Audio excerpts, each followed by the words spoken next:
Si alguien dice que no, entonces. Vamos entonces, vamos a orar y nos vamos a nuestra clase número 1. Nuestro Padre Celestial, gracias por este día. Es el día que tú creaste para nuestra instrucción, para nuestra bendición, para estar con nosotros y nosotros contigo. Y te ruego, Señor, por esta clase, para que nos ayudes, nos guíes, para que nuestra mente esté muy abierta a las cosas tuyas y que también, Señor, tengamos un espíritu claro, sabiduría para entender. Y Padre, yo te ruego que todo esto que estamos haciendo realmente haga un aporte en tu reino. Seamos nosotros quienes vamos a hacer algo con lo que tú has sembrado en nuestro corazón. Te lo pido con gratitud, en el nombre de Jesús. Amén. Hoy estamos en la clase 1 entonces. La anterior fue solamente introductoria. Sin embargo, a pesar de ser introductoria, tenía bastante materia ya. Y estoy haciendo eso últimamente, creo que es mejor no solamente darle los requisitos del curso, sino empezar ya con la materia. Pero empezamos con la materia que era un repaso de lo que ustedes debieron haber estudiado en Antiguo Testamento 2, en el apartado que era profetismo. Cuando hicimos Antiguo Testamento 2, ese tema lo dejamos pendiente. Y yo les dije, lo vamos a tratar en Antiguo 3. Pero bueno, ahora ustedes tienen su material, entonces pueden estudiarlo, pueden leerlo, y aquí lo estamos repasando. Sin embargo, es un repaso súper importante, porque nos ayuda a ver cómo era el ambiente de los profetas, cómo vivían ellos, qué hacían, cómo se relacionaban, qué pasaba con la gente en aquel entonces, qué tan importante era el profetismo en el Antiguo Testamento. Y creo que eso es un conocimiento fundamental. Si no, uno llega a los profetas escritores, a veces con prejuicios, con una forma de verlos que no es necesariamente correcta. Y creo que también que es muy importante que podamos comparar lo que pasaba con la gente de su época. Había otros movimientos en su época también. Vamos cerrando esta introducción que comenzamos en la clase pasada y vamos a hablar del profetismo en el judaísmo. Esta es la misma lámina con que terminamos la clase pasada. Entonces la quiero leer de nuevo como introducción. Los rabinos restringieron la profecía legítima al período clásico, el cual coincide con la composición del canon del Antiguo Testamento. Ayúdenme con eso. ¿Cuándo fue compuesto el Antiguo Testamento? ¿Desde qué año a qué año?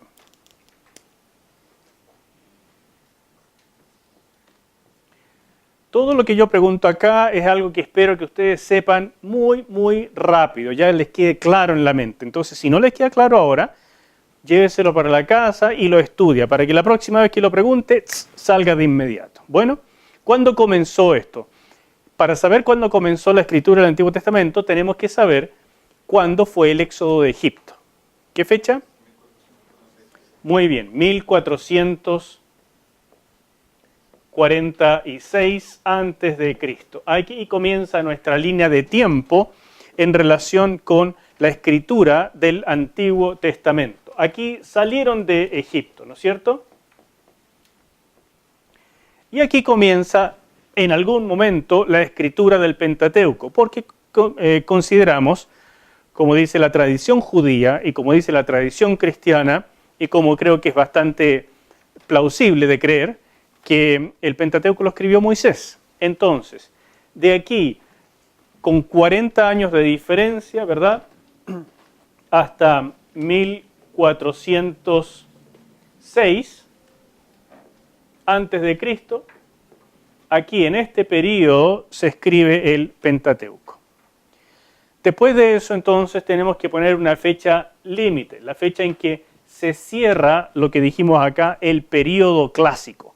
¿Cuál es la fecha del último profeta del Antiguo Testamento? Primero, ¿cuál es el último profeta? Malaquías, maravilloso. ¿Y eso fue escrito aproximadamente en qué año? No.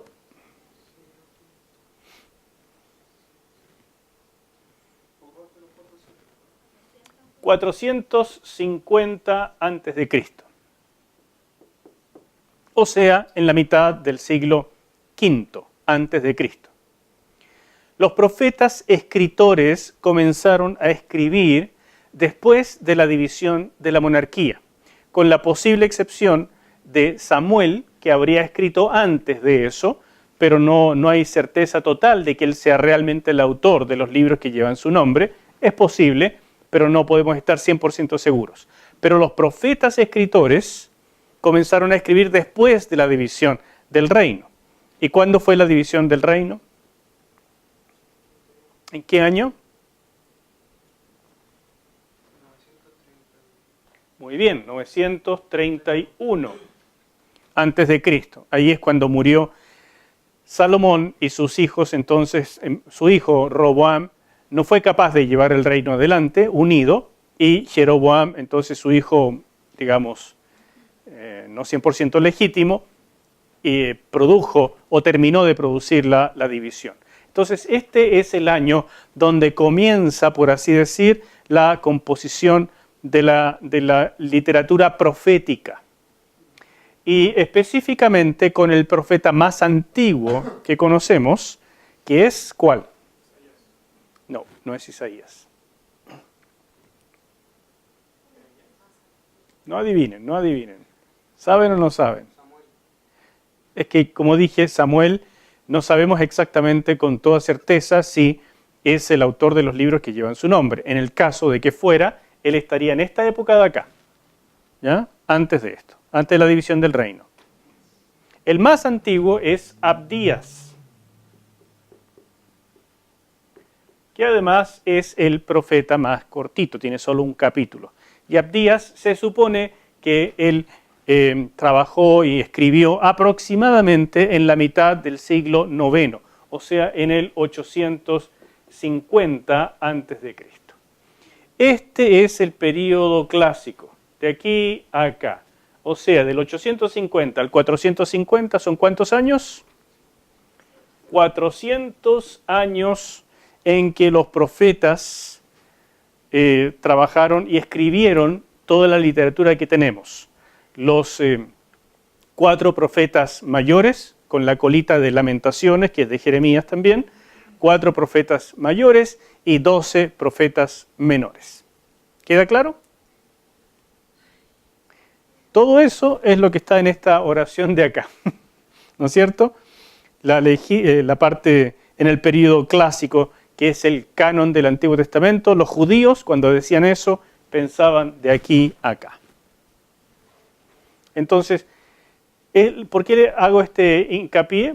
Porque cuando ustedes leen, tienen que leer con entendimiento. Si decía ahí periodo clásico, ustedes tienen que saber de inmediato qué es. Y si no, tienen que averiguarlo. Es muy importante que hagan eso. ¿Bien? Entonces, ¿qué más dice? Según ellos, el Espíritu Santo, o sea, para ellos, el espíritu de profecía, porque en el Antiguo Testamento eso estaba muy ligado, era visto como activo solo hasta la destrucción del templo en el 587. Les recuerdo que el templo fue sitiado, o mejor dicho, la ciudad de Jerusalén fue sitiada en el 587, pero la destrucción se produjo en 586. Todos esos datos ahora en los profetas son importantes. Si en el Antiguo Testamento, Antiguo Testamento 1 y 2, esas cosas las lanzamos, ahora tienen que estar acá. Con alguna extensión hasta el periodo inmediatamente post-exílico. O sea, fíjese que ellos, los judíos, consideran el periodo clásico básicamente hasta por acá, el 587-86 a.C., cuando fue destruido el templo. Porque después de esto pasaron 70 años en el cautiverio, aunque allí también hubo literatura. Allí escribió Daniel y escribió Ezequiel. ¿Se fijan? Pero cuando volvieron los judíos, en el periodo de reconstrucción, también hubo escritura en esa época. Allí se escribió entonces Ageo, Zacarías y el último Malaquías. Y entre medio se escribieron los libros más pequeños que son acompañamiento, que no son proféticos, pero son muy importantes como historia: Esdras, Nehemías y Esther. ¿Ya? ¿De qué periodo es Ruth?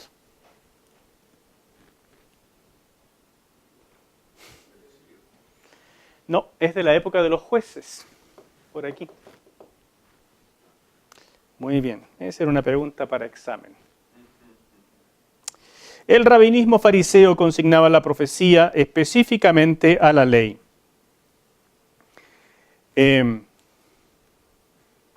Específicamente a la ley, dice, ¿no es cierto?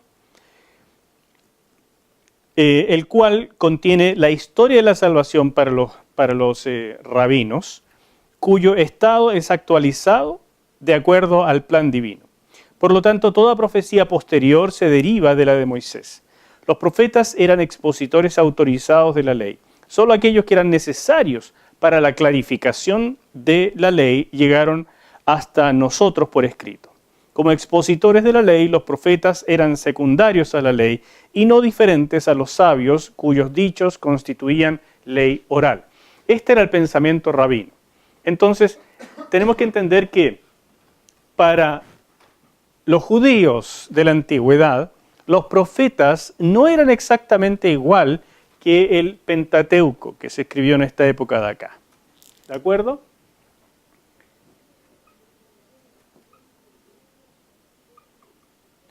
Para ellos, el Pentateuco era todo, la llevaba, ahí estaba la clave, la ley. ¿Me entienden? Entonces, eso era norma máxima. Y los profetas eran expositores del Pentateuco. Reclamaban cuando las cosas iban en contra de la ley, cuando no se estaban haciendo bien las cosas, cuando habían injusticias sociales, etc. Los profetas actualizaban la ley en lo que nosotros llamaríamos la contextualización de la ley. Y esto es muy importante porque ya nos da un parámetro que se ha venido haciendo en toda la historia de la fe. La palabra antigua debe ser actualizada, debe ser contextualizada, que no es solamente aplicada, ¿me entienden? No es solamente aplicar principios eternos, sino que muchas veces es traer a la aplicación directa, práctica, contextual, aspectos de la palabra de Dios. Y por supuesto, esto es lo que hacían los antiguos. Y cuando lleguemos al Nuevo Testamento, nos va a tocar nosotros pensar en cómo se contextualiza la palabra de Dios a nuestra época. Vamos a tener que hacer ese ejercicio nosotros también, porque nosotros somos gente del Nuevo Testamento. Entonces tenemos que traer el antiguo al nuevo y el nuevo a nosotros. Esa es la labor del exegeta, la labor del intérprete y después del teólogo. Entonces, eso es lo que tenemos, pero en lo que ustedes tienen en su libro de Antiguo Testamento 2, hay algunas cosas más que me interesaría que viéramos. En particular, está la opinión de Flavio Josefo, que fue un historiador judío, no cristiano, de la época contemporánea de los apóstoles, aproximadamente. Fíjese que él es del año 37 después de Cristo hasta el año 100 después de Cristo. Así que él vio el surgimiento del cristianismo. No fue contemporáneo del Señor Jesús, pero sí supo de las historias de primera fuente, porque podía ver y pudo conocer a los testigos presenciales. Fue un historiador de aquella época y en sus dos grandes escritos, Antigüedades de los Judíos y Guerra de los Judíos, entrega una cantidad de antecedentes acerca de la vida de Israel y también del cristianismo temprano, que es súper importante. Todo historiador del cristianismo tiene que conocer este tipo de cosas. Entonces resulta que este historiador nos da algunos antecedentes también de lo que se pensaba en el período intertestamentario, o sea, de aquí, de Malaquías hasta el año 0, digamos, es el período intertestamentario, entre los testamentos. Hasta aquí se cierra el canon del Antiguo Testamento, aquí va a empezar el canon del Nuevo Testamento. En este período hubo profetas, pero no eran profetas al estilo de los antiguos. No trajeron aparentemente palabra de Dios en el sentido de que fuese necesario dejarla por escrito, a pesar de que en este periodo hubo muchísimos escritos. Algunos de ellos se encuentran en la Biblia católica, por ejemplo, que se llaman los escritos deuterocanónicos, o también les llamamos a veces apócrifos. Apócrifo es más fuerte, deuterocanónicos es de otro canon, no es el canon bíblico, ¿no es cierto? Y ese es un ejemplo, porque hay más libros que esos en este periodo intertestamentario. ¿De acuerdo? Entonces, Josefo, el historiador, dio algunos antecedentes de las creencias judías del periodo intertestamentario. Narra que entre los esenios, que por ejemplo mucha gente dice que Jesús y que Juan el Bautista fueron adoctrinados entre los esenios. No hay pruebas concretas de ello, es una suposición muy aventurada y yo diría falsa, pero sin duda hay algunas similitudes. Entonces, los esenios eran una secta mucho más mística en el periodo de nuestro Señor Jesucristo, en esa época. Bueno, pero dice que además de estudiar las Escrituras y practicar los ritos de purificación, entraban en estados de éxtasis en los cuales daban interpretación a sueños. Menciona a un famoso vidente, Manahem, en Antigüedades, quien tenía el don de profecía. Y en esa otra sección que se menciona allí, sección 17, capítulo 13 y párrafo 3, dice que Simón, quien predijo la caída de Arquelao. En esa sección habló de un profeta llamado Simón. Entre los fariseos dice haber habido profetas también. En Antigüedades, el mismo capítulo o sección 17, menciona el grupo profético de la corte de Herodes. Así que seguían habiendo profetas de la corte. Él mismo dice haber tenido un sueño en el que se le reveló que un oráculo acerca de la guerra de los judíos y que significaba desastre para Israel. La tradición afirmaba que varios rabinos eran videntes en alguna forma. Por ejemplo, Gamaliel II, Samuel, Akiva, y estos son rabinos famosos de esta época intertestamentaria, llegando hacia el siglo I y también del siglo I, quien a pesar de la oposición colaboró en formar la revuelta contra Adriano, el emperador Adriano, en la época ya bastante avanzada del siglo I. Aparte de esenios y fariseos, Josefo también menciona otros profetas de bendiciones y maldiciones. En Guerra de los Judíos, en esa sección que dice ahí, presenta a Jesús ben Ananías, que esto nos habla también de lo común que era el nombre Jesús en aquella época, ¿no? Yeshua ben Ananía, quien en el año 62 después de Cristo proclamó desastre para la entonces próspera Jerusalén. Y esto se cumplió, como vemos, en la época de tanta pobreza en Jerusalén, que Pablo entonces fue encargado de traer la ofrenda a Jerusalén. Y esto fue profetizado por este caballero de acá, que ni siquiera es cristiano. ¿Me entiende? Además de profetas cristianos, había profetas entre los judíos en esta época del siglo I. ¿Les sorprende? Es notable, ¿verdad? No solamente Josefo nos da este tipo de antecedentes, sino este otro caballero también, Filón de Alejandría. Muchas veces a las personas se les nombraba por la ciudad donde residían, donde trabajaban, donde se hicieron famosos o donde nacieron. En este caso, Filón vivió y trabajó en la ciudad de Alejandría, que era, por así decir, la ciudad más importante de Egipto. Y él vivió, no se sabe exactamente ni la fecha de nacimiento ni de muerte, pero aproximadamente entre el 15 o el 10 antes de Cristo hasta el 45, 50 después de Cristo. Así que este personaje es completamente contemporáneo de nuestro Señor Jesús y de los apóstoles, ¿ya? Y Filón, si ustedes lo leen en inglés, lo van a encontrar como Filo de Alejandría, pero es para que sepan qué es lo que va a decir. Filón proponía que, según las escrituras o la escritura, todos los sabios tenían el don de la profecía. Los justos también poseían el espíritu de profecía. Y la manera de lograr una experiencia profética era el éxtasis, el cual incluía 4 etapas. 1, desvariar o delirar. 2, una estimulación externa. 3, quietud. Y 4, posesión divina, en la cual el profeta es un simple órgano del espíritu sin entendimiento de lo que dice. Me parece súper interesante esta nota de Filón. Filón era filósofo con una fuerte tendencia griega, admirador de los filósofos griegos, pero también conocedor de las escrituras judías. Él era judío. Entonces hizo esta mezcla, una mezcla bastante única en aquella época. Y se hizo famoso por eso. Pero lo que nos interesa a nosotros en relación con los profetas, él hizo esta mención.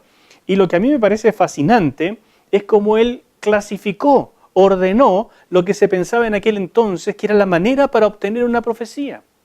Porque esto nos dice varias cosas. En primer lugar, que esto era bastante popular, que había esta práctica en términos muy amplios. Y no solamente en el cristianismo de aquel entonces, ni tampoco el judaísmo que coexistía, sino también en las religiones paganas. Y que ellos tenían hasta hicieron método de esto. Lo primero era que el profeta tenía que desvariar, delirar. Y eso se hacía muchas veces junto con la estimulación externa, que era a través de gases, consumir hierbas, algún tipo de drogas, que por supuesto transportaban al profeta, al médium, al hechicero, a un estado superior, consideraban ellos, ¿no es cierto? Hoy día lo llamaríamos un viaje, un poquito de algo y listo.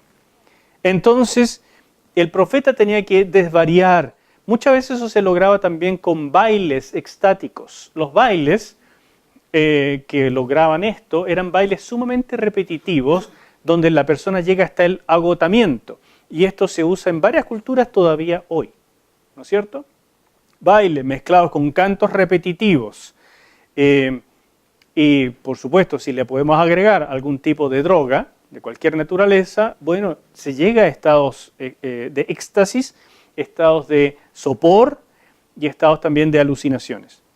Después venía la quietud, cuando le venía el bajón. Y se suponía que ahí, en ese momento, entraba la posesión divina.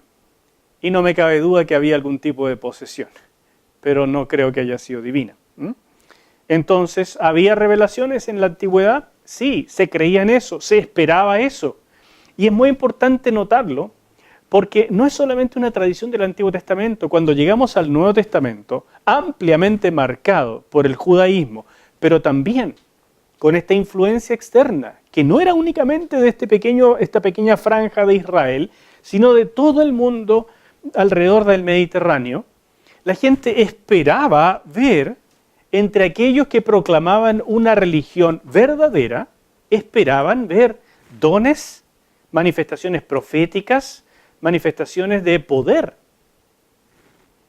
Si no tenían esas credenciales, simplemente, ¿qué tienen ustedes mejor que las otras religiones que sí muestran eso? Entonces ustedes necesitan manejar este trasfondo cuando llegamos al Nuevo Testamento.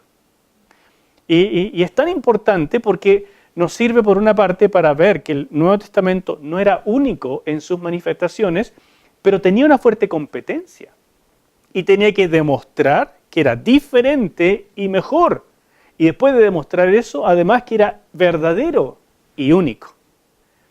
Entonces todo esto fue algo muy interesante. Si uno lee el Nuevo Testamento con esta perspectiva, se abre una dimensión nueva en la lectura del Nuevo Testamento. ¿Me explico? ¿Dudas?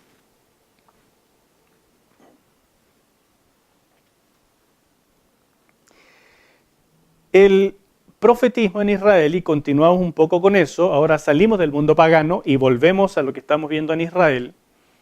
El profetismo en algún momento fue cortado radicalmente en el mundo judío, en el judaísmo, sobre todo ya después del primer siglo. Porque fueron tantos los profetas que se levantaron, falsos, algunos verdaderos, pero igual que promovían revueltas, sublevaciones, rebeliones contra el poder establecido y que le provocó a Israel tanto dolor porque se arrogaban cosas que en realidad eran más allá de lo que la profecía permitía, al punto de que la gran revuelta contra Adriano terminó finalmente en una destrucción masiva. Terminó en la destrucción que posteriormente Tito hizo de Jerusalén y del templo. Y esa fue la gran dispersión de los judíos. Entonces, en el año 70 después de Cristo, se quedaron sin templo, se quedaron sin ciudad nuevamente, y todo en ruinas, y los judíos huyendo por todas partes del mundo. Entonces, queridos, la sinagoga, los maestros, los rabinos, los fariseos, toda esta gente dijo, ¿sabe qué? No queremos saber más de los profetas, porque puro causan dolor de cabeza. Y ellos lo establecieron de manera muy potente. Y quiero que vean esto porque esto es también el nacimiento de una forma de ser en el judaísmo que en el cristianismo se adoptó también. El cristianismo nació como un movimiento sumamente sobrenatural, muy potente en las revelaciones y en lo profético. Pero cuando se fue institucionalizando, ahí el proceso fue un poquito diferente, pero cuando se fue institucionalizando a través de llegar a ser la religión oficial del Imperio Romano, empezó a no necesitar más revelaciones. ¿Para qué si tenemos el canon completo? Y los profetas siempre han sido sinónimo de revoltosos, porque denuncian lo que está mal, porque anuncian la voluntad de Dios y siempre anda en contra del statu quo, ¿no es cierto? Entonces, hay que eliminar esto. Y el cristianismo, únicamente centrado en la Biblia, pero ya sin esperar revelaciones, comenzó bastante temprano en el cristianismo. Bastante temprano, ya por el siglo IV, empezamos a ver señales del intento de eliminar todo movimiento de tipo carismático. Entonces, bueno, eso lo vamos a ver algún día en Historia de la Iglesia, pero es importante tenerlo en cuenta. En relación con Israel, nunca hubo una época profética libre de oposición en Israel, y lo vamos a ver en toda esta época clásica también.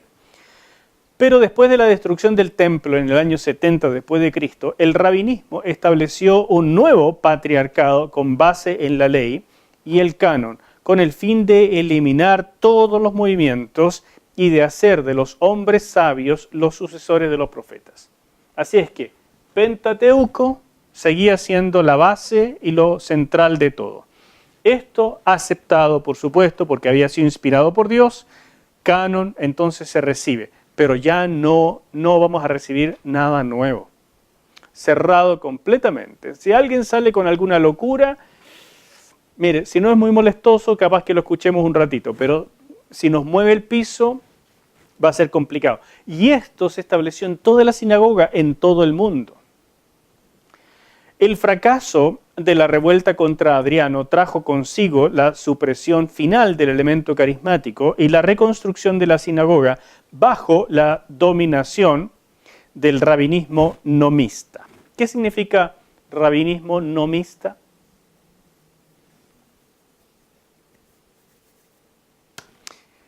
La palabra nomos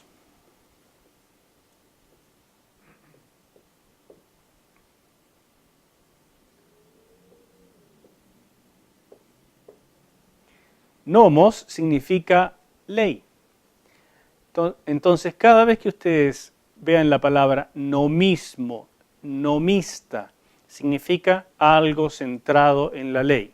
Entonces, el rabinismo nomista era lo que acabamos de decir, pero es la palabra técnica, la manera en que se dice. El rabinismo centrado en el Pentateuco. Y no queremos saber ni una otra cosa. ¿De acuerdo? ¿Dudas hasta aquí? Entonces, vamos a parar un ratito.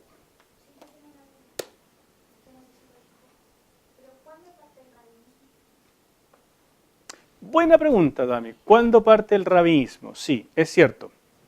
Sí, es cierto. Sí. Entonces, ¿cuándo parte el rabinismo? El rabinismo parte un poco con el nacimiento del movimiento fariseo.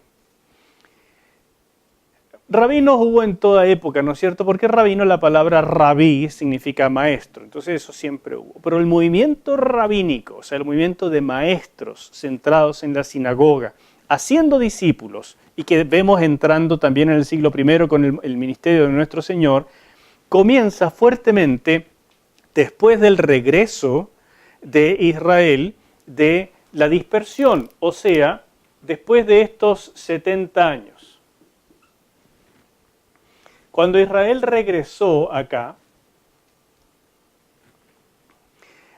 Esdras, el movimiento de Esdras, ¿no es cierto?, Nehemías, en esa época, comienzan a surgir la gente que se llamaba a sí mismo los Hasidim, ¿no es cierto?, o sea, los santos. Y ellos, entonces, empezaron a centrar todo el objetivo de la religión judía en la observancia, en la obediencia a la ley. Porque por la desobediencia a la ley es que les había pasado la destrucción del templo. Entonces, ahora que lo podían reconstruir, todo debía ser obediencia a la ley. Por lo tanto, en esa época es que nacen estos movimientos centrados en la ley, nomistas entonces. Allí es que nace el judaísmo, porque las tribus del norte, cuando fueron llevadas dispersas o llevadas cautivas por Asiria, no volvieron. Y por lo tanto, aunque los judíos pudieron mantenerse con su esencia judía en distintas partes del mundo, no volvieron como esencia de Israel, las 10 tribus del norte. Mientras que Judá y Benjamín, que fueron llevados por Babilonia, ellos sí pudieron regresar y mantenían esta sensación de que eran el pueblo judío, el remanente, y era de Judá. Entonces empezó a llamarse esto el movimiento judío. Y ahí es que cambia el nombre también, porque antes era hebreos, israelitas, y no se les llamaba judíos hasta después del regreso. Entonces ahí comienza el movimiento judío, y los que lideraban este movimiento eran los rabinos. Por eso el movimiento judaísmo y el movimiento rabinista o rabínico, nomista, centrado en la ley. ¿Se entiende? Maravilloso. Gracias por la pregunta. Ahora sí hagamos una pequeña pausa para que no se cansen mucho y en 15 minutos volvemos a la segunda parte.